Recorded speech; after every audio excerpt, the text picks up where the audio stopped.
right. Millicent, Schuyler, and Potts. I reckon them three is the teachers. 3 teachers? Must be awful big school. I'll say. Well, let's go in there and get you started. Here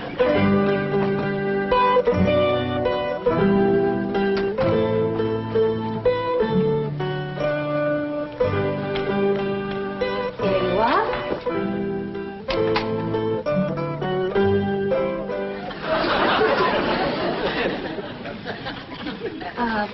May I help you? Well, reckon maybe you can. Diana, someone has parked a most disreputable-looking vehicle outside my window. Perhaps it was these gentlemen. Oh?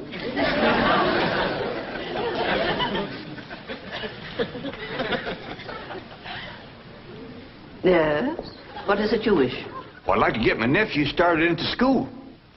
Here? Yeah, here's all right if you got room for a desk and his lunch basket. My dear man, this is a most exclusive private school. The tuition is quite expensive. Well beyond your means, I'm sure. Does that mean it costs a lot of money? That is precisely what it means. Well, I can pay you if it ain't over 25 million. 25 million? Yes, ma'am, that's all I got. Dollars? Yes, ma'am. In cash. Yes, ma'am. This is obviously a practical joke perpetrated by one of my envious competitors. What is your name? Jed Clampett, ma'am, and this here... And you expect me to believe that you have $25 million? Well, no, not on me, ma'am, but my neighbor, Mr. Drysdale, he's keeping it in his bank for me.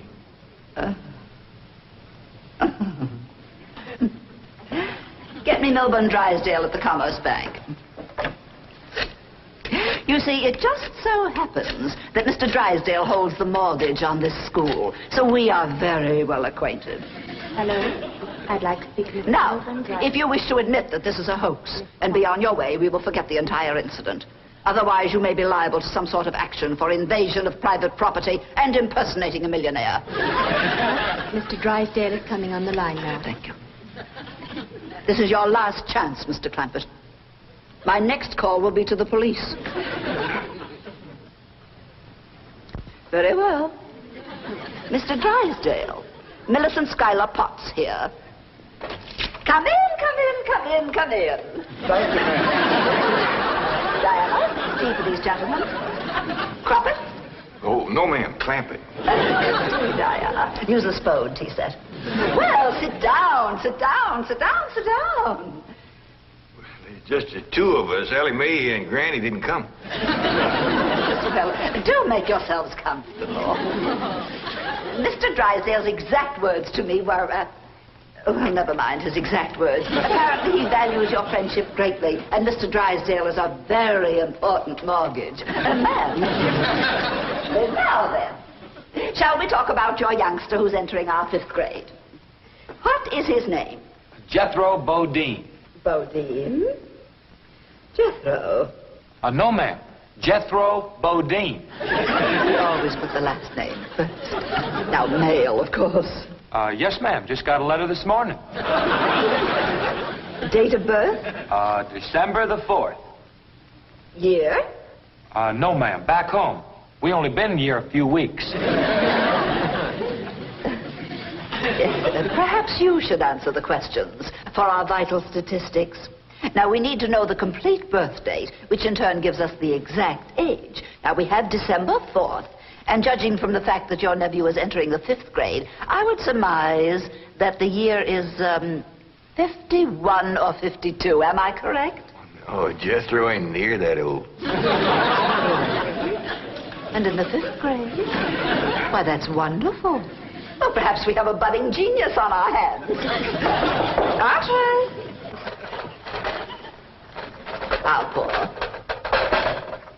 Oh, Diana, I'd like you to bring me one of our boys' uniforms to show these gentlemen. A 5th grade size. No, on second thought, you'd better make it 3rd grade. He's younger than average. We require that all of our students wear identical uniforms. It makes for less friction that way. Otherwise, the boys of millionaires are apt to be taunted by the really rich. I bet you Jethro will look right good in a uniform. He can't wait to be a soldier. Oh, yes, many a young lad is like that. However, our uniforms do not reflect any militaristic design. No, rather, we strive for something gay, attractive, and smart. Oh, there you are. Charming, isn't it? Now, you take this home and have Jethro wear it when he comes to school in the morning.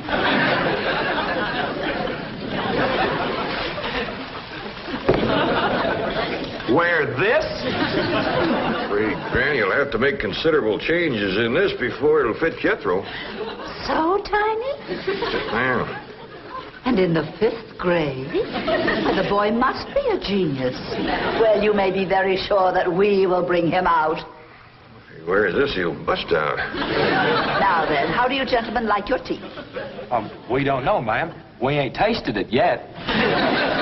Oh, you are the fun-loving one, aren't you? Yes, ma'am.